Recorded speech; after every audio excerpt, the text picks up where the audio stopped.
Apabila Rasulullah selalu berada di tengah-tengah mereka, Allah nggak akan menurunkan bala, Allah nggak akan menurunkan musibah. Dengan harus tahu, berarti obatnya hadas zaman, obatnya zaman ini, yang zaman ini penuh dengan musibah, zaman ini penuh dengan fitnah, zaman ini penuh dengan perpecahan, orang banyak membuat perpecahan di mana-mana. Obatnya cuma satu. Ya apa itu obatnya? Hadirkan Nabi Muhammad di tengah-tengah kita. Bagaimana caranya? Rasulullah sudah meninggal 1000 tahun yang lalu lebih. Bagaimana cara menghadirkan Nabi Muhammad? Gampang. Hidupkan sunnah-sunnah Nabi dalam rumah tangga kita. Ajari anak kita supaya mencintai Rasulullah. Habis maghrib menjelang isya, pateni TV nih. Anak-anak kita diajak baca Quran. Nek enggak baca Quran, baca rotib.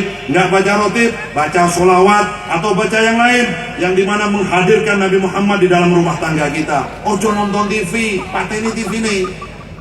Bainal maghrib wal isya dikatakan oleh Rasulullah SAW, di mana doa-doa kita yang paling dimustajab oleh Allah, yang paling diijabah oleh Allah adalah antara maghrib dengan isya. Antara maghrib dengan isya orang usah ngrasani wong. Ojo ndelok HP, ojo ndelok YouTube, ojo ndelok TV, buka Quran. Tiang-tiang sepah jenengan kalian kula riyen, para ulama-ulama kita dulu kalau maghrib dan isya itu ngajari anak-anaknya ngaji. Kalau enggak baca rotib, kalau enggak baca manakib, kalau enggak baca sholawat nariyah, sholawat nopo mawon, atau sholawat yang paling pendek, sallallahu ala Muhammad, sallallahu ala Muhammad, sallallahu ala Muhammad, yang paling akeh. Supaya apa? Supaya Allah nggak nurunkan bala ke dunia ini, supaya Allah tidak menurunkan siksa ke tengah-tengah kita. Hidupkan Nabi Muhammad. Memang secara jasad Rasulullah sudah meninggal, jasadnya sudah dikubur di kota Madinah Al-Munawwarah, tapi ruhnya Rasulullah tidak akan pernah mati.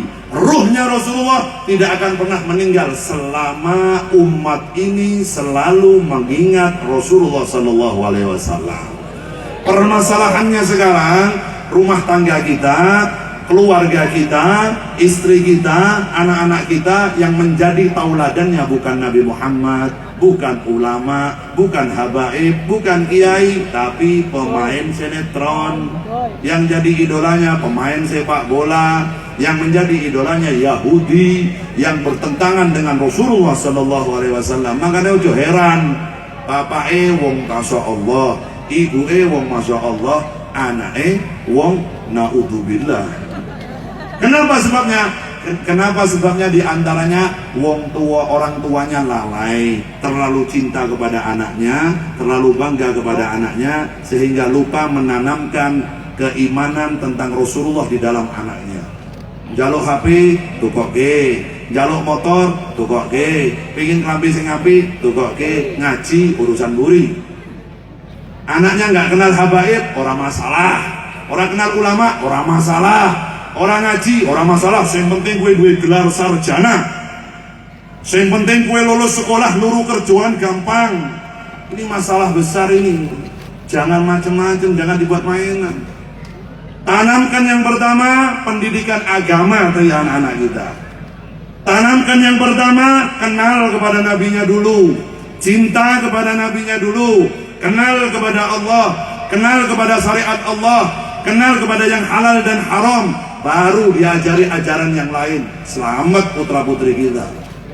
Yang jadi masalah sekarang, anak-anak kita tuh kadang kebanyakan orang tua wedi nek anake ora iso kerja. Yang ditakutkan oleh orang-orang tua kita, banyak orang-orang tua yang takut anaknya nggak bisa makan, takut anaknya nggak punya gelar sarjana, dokter, S1, S2, tapi nggak pernah mikir anaknya gimana nanti kalau dimasukkan ke dalam nerakanya Allah Subhanahu wa Ta'ala. Pikir urusan mangan, nggak mungkin orang-orang nggak bisa makan. Nggak mungkin, nggak ada ceritanya orang di Indonesia gitu surah mangan telung dino gara-gara randipin, orang ada ceritanya. Nggak ada. Allah itu karim, Allah itu Rahman Rahim. Allah itu akan memberikan apapun ini yang ada di Indonesia ini, semua iso dipangan kabeh. Lawet pitan iso dipangan. Indonesia ini saking suburnya, opo sing ora iso dipangan. Wong paling hebat ki wong Indonesia. Lah nek wong Arab mangan wedhus kuwi, wedhus nang Arab itu yang dimakan hanya dagingnya. Ndase dibuak, sikile dibuak, jeroane dibuak. Indonesia sing ora payu wedhus ki opone? Dagingnya laris, atine laris, sikile laris, ndase laris, wis koyo kuwi apa kulite gawe kerupuk. Ora nuturahan blas. Hebat Indonesia. Sampai nih ono kucing nang omahe awak dhewe iki kucing imigrasi pindah. Dari kucing ini ngomong karo kucing ngene, kowe aja tinggal nang omahe wong kuwi. Kenapa? Edan ora ono jatah nggo kowe. Kowe nek mangan iwak, ora cuma daging tok, sak ndas-ndase disesep karo wong kuwi. Jatahmu ora ono lur, pindah wae lur, ono lur. Kucing imigrasi nambah kalongan kabeh, Batang top-top Batang. Apa yang tidak bisa di Indonesia ini? Kalau kita mau, nggak ada ceritanya nggak mau makan. Tapi coba jangan pikir, kalau jenengan nggak cinta kepada Nabi, orang kenal karo kanjeng Nabi, nggak mungkin jenengan sampai kepada Allah. Orang yang nggak kenal Nabi, nggak cinta sama Nabi, nggak bakal dapat rahmatnya Allah Subhanahu Wa Taala. Karena rahmatnya Allah itu tergantung dari ridhonya kanjeng Nabi Muhammad Sallallahu Alaihi Wasallam. Hati-hati sampean ini. Boleh anak kita jadi profesor, boleh anak kita jadi S1, S2, S3, tapi ingat, tanamkan dulu keilmuan agama di dalam anak-anak kita. Mulai si cilik diajari ngaji, si cilik mumpung dia belum kenal YouTube, belum kenal TV, belum kenal Facebook, belum kenal apapun, kenalkan dulu kepada Nabi Muhammad SAW. Selamat tanam jenengan ngaren guru, aman, masa tua kita bahagia. Kenapa? Anak kita sudah kenal bagaimana caranya mendidik, menjaga orang tuanya tatkala orang tuanya sudah renta, orang tuanya sudah berumur sangat tua, sudah nggak kuat apapun, anak kita derek kanjeng Nabi. Tetapi ini anak-anak panjenengan derek gaya-gayanya wong barat itu, tiru gaya-gayanya wong Amerika, gak tiru wong Eropa, nyon seru. Orang-orang Eropa, wong Amerika itu kalau wis sugih, nek wis tuwa, bapake wis tuwa ora gelem ngrawat bapake, ibuke ora gelem. Kenapa? Mengganggu bisnis mereka. Maka kalau mereka punya orang-orang tua yang sudah apa maneh wong tuane loro stroke. Wis tuwa, ora iso mlaku, stroke barang. Ngomong angel kabeh. Kalau mangan bareng. Padahal anake opo ae, Pak. Ngomong sing bener sih. Wis ngerti bapake stroke kok ngomong sing bener. Dicantum wis mencong agak. Sebenarnya Pak ngomong Pak, sebenarnya Pak ngomong Pak. Ya anak lagi. Loh, orang-orang di dunia barat sana nggak mau ngurus orang tuanya seperti itu. Bagaimana yang mereka lakukan?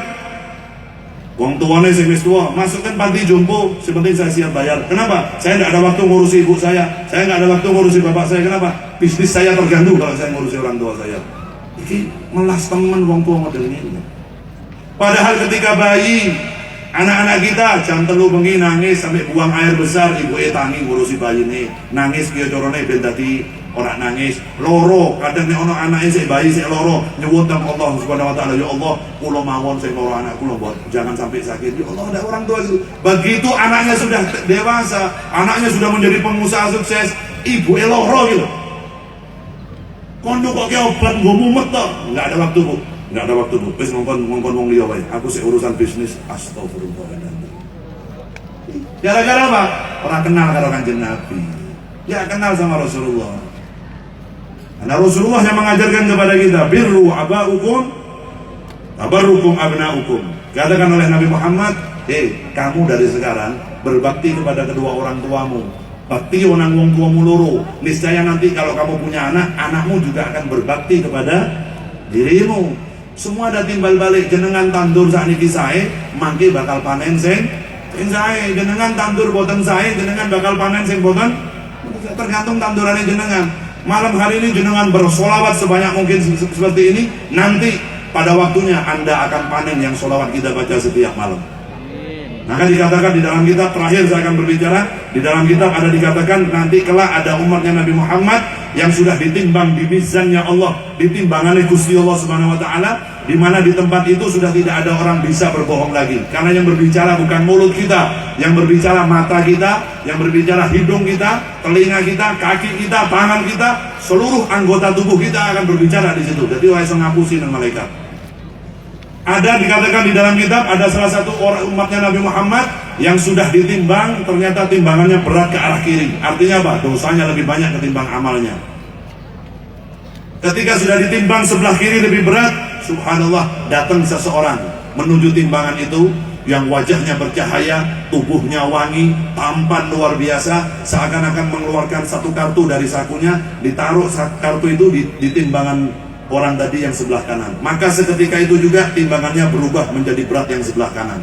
Lalu umat ini bertanya kepada orang yang wajahnya bercahaya, jenengan niki sinten? Kok datang ke sini lalu meletakkan sesuatu di timbangan saya sehingga timbangan tadi berubah menjadi berat yang sebelah kanan? Maka orang tadi yang wajahnya bercahaya menjawab, ana nabiyuka Muhammad sallallahu alaihi wasallam. Aku ini Nabi Muhammad sallallahu alaihi wasallam. Lalu apa yang kau letakkan tadi di timbangan itu? Maka Rasulullah menjawab, itu tadi aku letakkan di timbangan kamu, solawat yang kau baca selama kau hidup di dunia, yang dilaporkan oleh malaikat kepada diriku, dan aku kumpulkan solawatmu, lalu aku berikan kepada dirimu di saat yang paling kau butuhkan seperti saat ini. Dengar ya? Solawat yang kita baca ini dilaporkan kepada Nabi Muhammad. Berapapun jumlahnya jenengan bersolawat setiap malam, semua dilaporkan kepada Kanjeng Nabi. Bukan hanya nama panjenengan yang disebutkan, nama ayah jenengan ikut. Lalu niki begitu jenengan bersolawat